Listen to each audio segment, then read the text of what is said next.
the mid to late. You can hold, you can aid, but now Cannon, okay, not getting into the jungle, bro. Maintaining EXP lane now remains with Cannon. Now it's Philippines onto the match point. Will Saudi Arabia get a point out of this undefeated team? Will this be the final challenge of Philippines stepping foot in the grand finals? Okay, you know, this is still what's on the line here for Philippines. Of course, they want to stay undefeated. They want to make their way to the grand finals here. Getting the close-up shot of Cannon once again.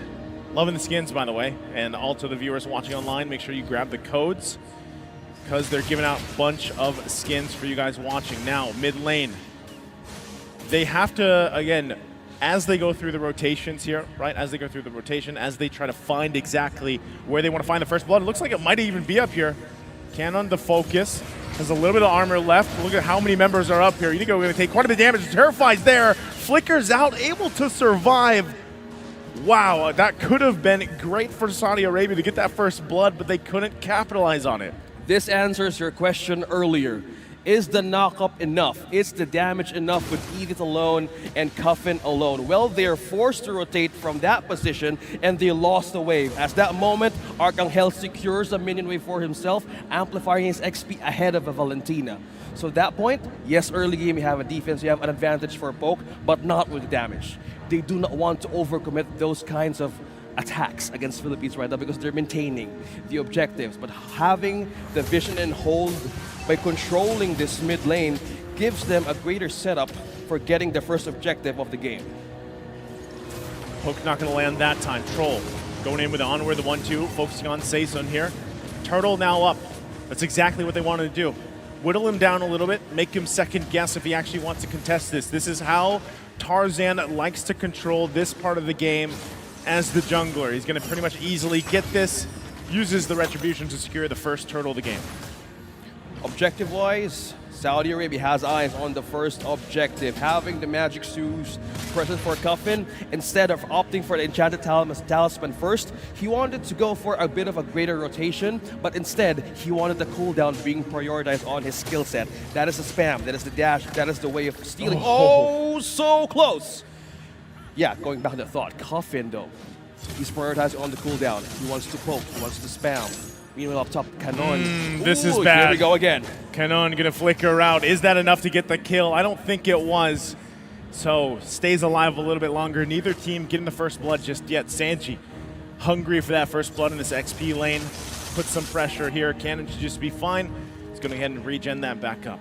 Well, now with the Brody here having a good amount of an XP, level 5, same with Lark, but not being depending on the items, just scaling with damage, I think the Brody alone is enough of a marksman to pick off in, well, penetrate backline of Saudi Arabia, because knowing that there is a Shredder, possibly a threat imminent on the late game for Saudi Arabia, that's where the things that they wanted to build up for. Would they give the kills onto Lark or will they give it to Sanji? Okay, they're going to go once again. Onward goes. Saison could be in trouble. Feathered Airstrike going to fall too. Bloody Hunt right on the target. Tarzan zoning them out. They have to flicker out to stay alive for a little bit longer. Couple hits away. 2 fall for Philippines. Saudi Arabia on the board. They're still going for it. It's a trade though. The 1-for-2. Big hook into the turret, and that's going to be a kill. It's a double for Recutiano. There you go. A hook and a flicker. Right on point with the trade. They took down one Arcangel fall down, but that way they had a way to shut down Tarzan by just being engaging from that imminent skirmish. The Thrall though, having the first death. So, Recutiano, 2 early kills, 4.5 minutes in. That is not very good in the gold for gold lane matchup for Saudi Arabia. You gotta keep an eye on him. You can't let that get crazy, because we've seen what happens with Brodies when they get these leads. Now look at the dominance. Iron Hook and land with the Bloody Hunt. That's an easy kill. Troll will fall. Still going to be going with Last Insanity. Penalty zone right on top of Recutiano. He has to escape. Cannon able to get the kill he's looking for. 3 fall for Saudi Arabia. Now on the run. Only Unigo went down, sacrificing himself there. Even Stevens for the Turtles as well. The 1-for-1, but now the turret going to be worked on here in the mid lane. That is the dive advantage of an X-Borg. Cannon picked up the immortality right away. You know how he can easily be poked down with the hits of a Valentina. Maintaining that Firaga armor and having a chance of life again with the immortality is a great advantage and confidence for Team Philippines to even have a great setup. They have taken the turtle, and mostly the burst coming from the last Insanity is becoming a problem now for Saudi Arabia. How do they pick up something like that if, the button of the ultimate has been activated, right? Yeah, and not only that too, but they're giving it a go once again, right under the turret, a little bit risky, but they go in for the kill anyway. Recutiano along with the team, it'll be the 1-for-1 trade. Unigo just going every time, like, he's like, I got the focusing mark, I'm gonna go in with the Bloody Hunt, find a lockdown, and give you guys a kill. That's kind of his assignment right now, and he's doing it, right? Recutiano, by the way, too, did just recently pick up the Malefic Roar on this Brody. So he's got 2 now. Damage department is great. Look at this, he's fully stacked. This is gonna be a kill, right? Oh my goodness, Sanji. Sustained. Able to survive. He lives. He lives. As I was talking about the Malefic Roar. It's not enough yet. Okay, a little bit he has longer. warrior boots though, maintaining and they just deflect a bit of damage. So Spellvamp is still used and being, again, eminent for this Terizla. Has a way of sustaining that, but if the threat now continues to grow for Recutiano, he had an early pick with that Malefic Roar, and with that, aided with Blade of Heptasis becoming a danger. That's a walking Yeah. winning condition for Philippines right now. That's right. Saudi Arabia might be pushed to answer with defensive items. You see Anticuras here. Will this be a big of a difference for the damage or even Oh my deflecting? Wow, goodness, he's Tarzan. stolen! Smooth. Just rolls in, literally. Retries that away from the hands of Philippines. That's a great step in the right direction, right? If that's what you can do to secure your second turtle, go for it. Wow. He was just rolling. He was just checking. Literally. He's just checking more of the vision. Who needs vision when you can do that? Having the precise damage with his own retribution. Looking at the items right here. Steel-like plates, you have Molten Essence for this box. Enough for him to sustain. And mostly, he has more utilization of his own ultimate. Turkish missiles right now is so effective. Okay, they're going to be in trouble here. Once again, the flicker comes through. Troll not able to find the connection. Still gets to the toss-up. Look at the backside. Cannon with the last Insanity. Meanwhile, they're still going to be going. Cuffin with his own, forcing the Philippines back here. But Recutiano unleashing with the torn apart memory. Able to find Troll. They want more here. They're going to put pressure on this turret. It finally falls. Unigo trying to line up a hook. Will he be able to grab anybody? He does not find the connection. Well, speaking of connection, that is just true. Damage connection for Recutiano. Getting the warrior boots just now.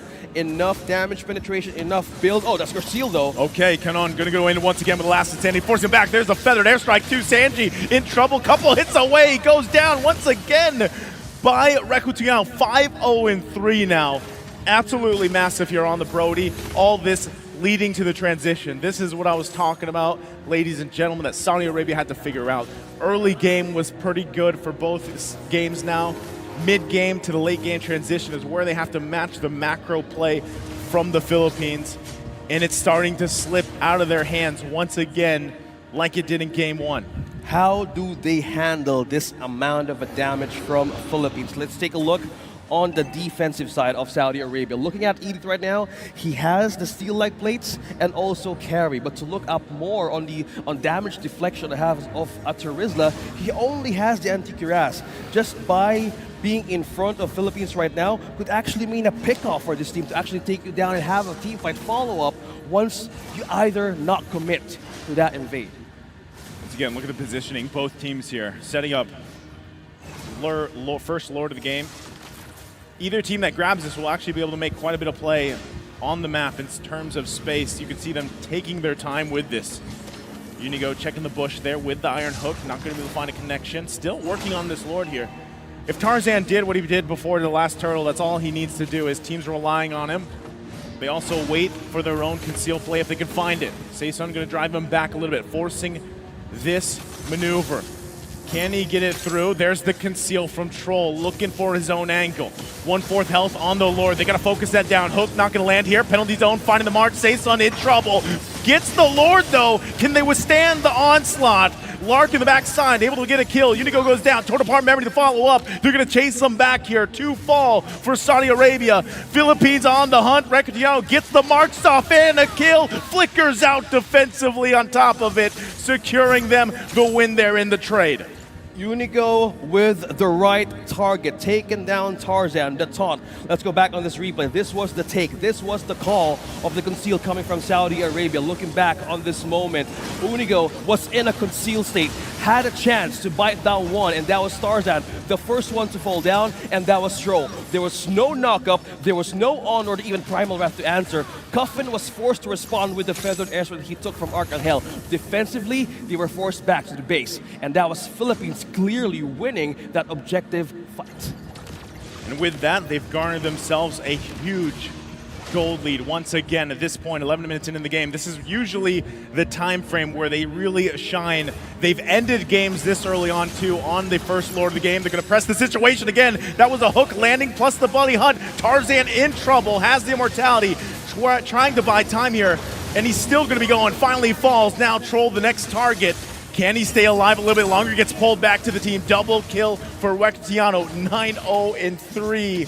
What is the answer here from Saudi Arabia? They hold on, they lose that turret at the bottom lane. What is the answer? Defense could be the solution. Immortality is only one defensive tool here, but the base is too open for Philippines right now. And the pull! Another hook gonna land on Sanji, plus the turret. The threat there with the feathered airstrike. They're looking to close out the game here in a sweep, claiming their first position in the grand final. Looks like they're going to do it. Philippines, in quick fashion, 12 minutes in, will claim their spot in the grand final tomorrow. Team Philippines, Team Cebu, the first team to reach the grand finals of the World Esports Championships in Yash 2023.